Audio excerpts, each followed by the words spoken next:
right, 7-2 is all talking about balance sheets. So these are permanent accounts. These are accounts that are going to keep going from month to month. Row 1, same thing that we did in our income statement. Row 1 is always going to be the company's name. So this one's All Pro Painters. Second row is going to be a balance sheet, what type of financial document this is. And then we put an actual specific date on this one. So this one's April 30th of 20 dash dash. So set up the same way as our work papers, income statement, and now our balance sheet. The next step is we're going to determine if it's an asset, a liability, owner equity, or a neither. So our cash is an asset, petty cash asset, accounts receivable asset, supplies asset, prepaid insurance asset. Our accounts payable is liability, both of them. Our capital is owner equity. Our drawings owner equity. Income summaries neither, and then the rest of these are all neither. So then we'll hit next step.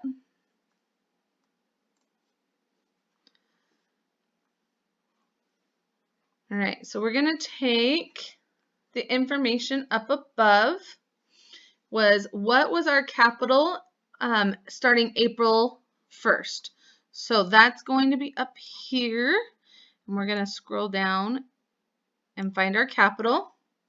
And our beginning capital at the beginning of the month was $3,500. Now we're going to put in our net income, which is right down here, the $3,730. We're going to subtract out our drawing, which is $1,200. Okay, so we're going to add these two, our net income, and we're going to subtract, our drawing. So $2,530. And then our ending is our April 1st capital. Subtract out how much we had plus our capital, subtract drawings. That's pretty much what we're doing. And it's 60/30. So we subtracted these two numbers in the second column. And this is what's called your current capital. So this is what we have currently. Okay, we're going to hit next step. And we're going to actually fill out our balance sheet.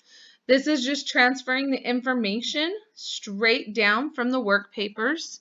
If you look up top here, we're going to use the numbers up top here.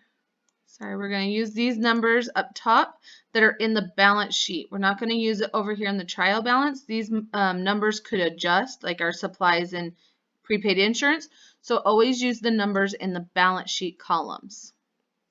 So I'm not going to keep going up and back and forth, but that's where I'm getting my numbers at. So our cash, we have $4,750. Petty cash, we have $75. Accounts receivable is $825. Our other accounts receivable is $715. Supplies is $110. Prepaid insurance is $320. Our accounts payable, we put them over here in the second column because we're going to credit these. So we have our supplies on our accounts payable for our Belmont supplies for $275. And our second accounts payable for $490. And then our capital, we're going to use from that thing we did before, our current capital. So you can flip back and see that. But what it is we take and subtract we take our capital, add in our net income, subtract your drawings, and that gives you your current capital. So 60, 30. Okay. Let's go to the next step. Now we want to make sure, number one rule of accounting is that our debits must always equal our credits. So we're going to add up our debits, which is 6795, and we're going to add up our credits, which is 6795. So if your debits equal your credits, that means you have done this step correctly. So it's just a way to check yourself. And this is all for 7-2. Not a really big chapter and fairly easy because it's just transferring information. If you need any other questions or help, please contact your teacher.